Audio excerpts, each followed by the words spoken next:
Russia Ukraine யுத்தத்துல பெரும்பாலும் இந்தியர்கள் ரஷ்யாவுக்கு ஆதரவா செயல்பட்டுக்கிட்டே இருக்கீங்களா? என்னமோ உங்க ஊர்ல நடக்கிற மாரி நீங்கலாம் செய்றீங்களா? அப்படின்னு சொல்லி பேசாத ஆட்களே கிடையாது. ஐரோப்பியர்கள், அமெரிக்கர்கள் அப்படின்னு வச்சுக்கலாம்.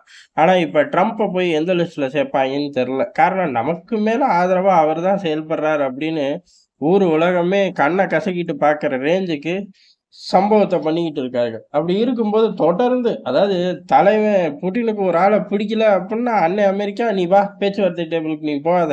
அந்த பக்கம் போய் விளையாடு போ" அப்படின்னு பத்தி விடுற அளவுக்கு அப்படியே பின்னி பிணைஞ்சு பயணிக்கிறார்கள். இதுக்கு நடுவுல தான் ஒரு குட்டி விஷயம் வருது. என்ன அப்படின்னா, ரஷ்யா ஒரு ஆஃபர் கேட்குது. "உளவு தகவல்கள உக்ரைனுக்கு குடுக்காதீங்கடா டேய்" அப்படின்னு.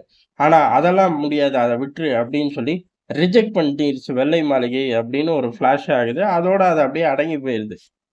இப்ப நடக்கிற சம்பவங்கள பார்த்தா, ரிஜெக்ட் பண்ண கையோட, "உனக்கும் தகவல் தரனே" அப்படின்னு சொல்லி சேர்த்து ஏது தந்தாங்களோ என்னமோ! ரஷ்யாவுக்கு அமெரிக்கா தகவல் தரணும்னு அவசியம் கிடையாது. அவர்களோட ஃபுட் பிரிண்ட்ஸ் அப்படிங்கிறது உளவுத்துறையில ஜாஸ்தி தான். உலகம் பூரா ஜாஸ்தி. ஐரோப்பாவுக்குள்ள அசைக்க முடியாத அளவுக்கு நெட்வொர்க் உள்ள ஒரு நாடு தான். அமெரிக்கா தந்து களத்துல ஆப்பரேட் பண்ணணுங்கிற அவசியம் பெரும்பாலும் கிடையாது.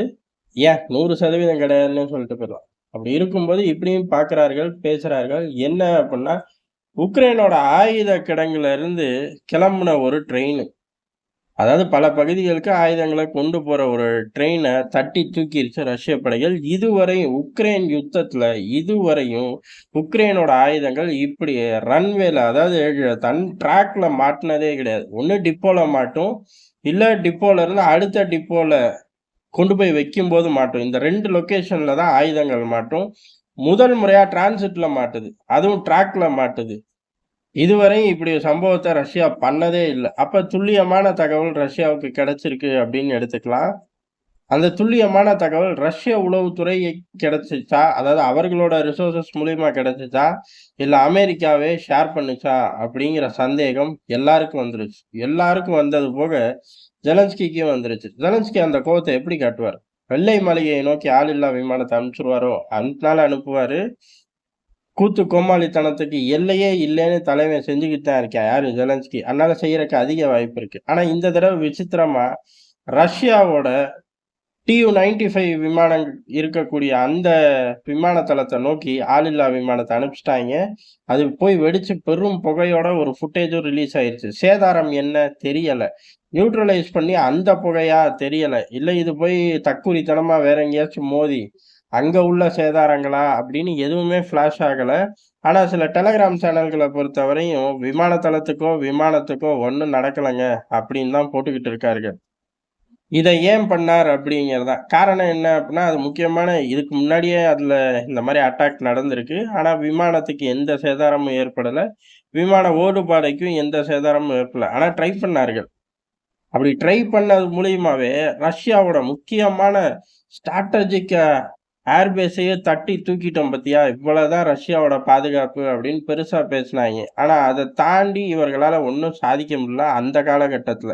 ஒட்டுமொத்த அமெரிக்காவோட வார் மிஷனும் பின்னாடி இருக்கும்போது, அதாவது பெரிய அளவு அவர்களோட உளவுத்துறை ஷேரிங்லாம் தாறுமாறா இருக்கும்போது, தளபதிகள் நாளுக்கு ஒரு தளபதிகள் அப்படின்னு டிக்கெட் கிழிச்சு குடுக்கும்போது, அந்த காலகட்டத்திலே ஒண்ணும் பண்ண முடியல. இப்ப என்ன பண்ண முடியும்? ஒண்ணும் பண்ண முடியாது. அப்ப எதுக்கு இந்த தாக்குதல்? ஏறக்குறைய இந்த ட்ரெயின்ல ஆயுதங்கள் கைய விட்டு போச்சு அப்படிங்கிற ஒரு கோவத்துல தான் ஜெலன்ஸ்கி இந்த மாரி பண்ணியிருப்பார் அப்படின்னு சொல்லப்படுது. கோவத்துல பண்றதெல்லாம் கரெக்ட் தான். கரெக்ட்டா பண்ணணும்ல. 0 மைலேஜ் எடுத்து என்ன பண்ண போறாரு உங்க ஆளு அப்படின்னு கேட்டா, அவருக்கு தெரிஞ்சத அவர் செய்றாருங்க. நாங்க என்னங்க பண்ணுவோம் அப்படின்னு கடந்து போகிறார்கள். எது உன்ட்ட வந்து சொல்லிட்டு போறாங்களா அப்படின்னு கேட்கக்கூடாது. அவர்களுக்குள்ள பேசிக்கிறார்கள். அது பொதுவெளிக்கு வருது. அத எடுத்து நம்ம இங்க ஷேர் பண்றோம். இப்படி களத்துல ஏகப்பட்ட கூத்து கோமாளித்தனம் பண்ணாலும், அண்ணன் அமெரிக்காவும், ரஷ்யாவும் அவர்கள் பாதையில ரொம்ப கரெக்ட்டா இருக்கார்கள். ட்ரம்ப பொறுத்தவரையும் கனிம வள டீல உக்ரைனோட வெற்றிகரமா முடிச்சுட்டாரா அப்படின்னு கேட்டா, முடிச்சுருவோம். இதுல என்ன உங்களுக்கு சந்தேகம் அப்படின்னு சொல்லிக்கிட்டு இருந்தார்கள். இப்ப பார்த்தா முடிச்சுட்டோம் தெரியுமா அப்படின்ட்டார்கள். என்னய்யா அப்படின்னு கேட்டா, ஒத்துக்கிட்டாரா? கையெழுத்து போட்டாரா? அந்த கோமாளி எப்ப வேணாலும் போட்டு போறான். ரஷ்யா கூட டீல முடிச்சுட்டார்களாமா? அப்படி ஒரு செய்தி இப்ப அமெரிக்க ஏஜென்சிகள் பிரேக் பண்றார்கள். ரஷ்யா உக்ரைனுக்குள்ள பிடிச்ச பகுதிகள்ல இருந்து கனிம வளம் ரஷ்யாவுக்கும், அமெரிக்காவுக்கும் அந்த பகுதியில இருக்கக்கூடிய கனிம வளத்த எனக்கு வித்துரு அப்படின்னு சொல்லி ட்ரம்பும், புட்டினும் பர்சனலாவே டீல் போட்டுக்கிட்டார்கள். அதுவும் வெற்றிகரமா முடிஞ்சிருச்சு. அடுத்து என்ன? அடுத்து உக்ரைனுக்குள்ள இருக்கிறத புடுங்கிட்டு போறார்கள். இதுவே வெற்றிகரமா முடிஞ்சிருச்சுன்னா, எவ்வளவு தூரம் அனுசரணையா பயணிக்கிறார்கள். ஏறக்குறைய ஒட்டுமொத்த உலகத்துக்கு ஆபத்து அப்படின்னு வெளிப்படையா போயிரலாம். ஆனா உள்ளோட்டம் அப்படிங்கிறது ஐரோப்பாவுக்கு தான். முழுக்க முழுக்க ஐரோப்பாவுக்கு ஆபத்து, ஆப்பு. ஐரோப்பாவுக்கு முழுக்க முழுக்க ஆபத்து, ஆப்பு அப்படிங்கிறத தாண்டி இன்னமும் கொஞ்சம் உடைச்சு உள்ள போனோம் அப்படின்னா, சீனா பையன் செத்தான். அதுல தான் நமக்கு சந்தோஷமாவே இருக்கு. காரணம் சீனாவால அடுத்த 100ல இருந்து 500 வருஷத்துக்கு கூட 2ஆம் இடத்த கூட சேலஞ்ச் பண்ண முடியாத அளவு 2 பயலுகளும் சேர்த்து தூக்கி வீசிருவாய்ங்க. அநேகமா தென் சீன கடல்ல ஒட்டுமொத்த சீன கம்யூனிஸ்ட் பார்ட்டியையும் மிதக்க விட்டாலும் ஆச்சரியப்படுறதுக்கு இல்லை அப்படிங்கிறது தான் எதார்த்தமான உண்மை. நன்றி, வணக்கம்.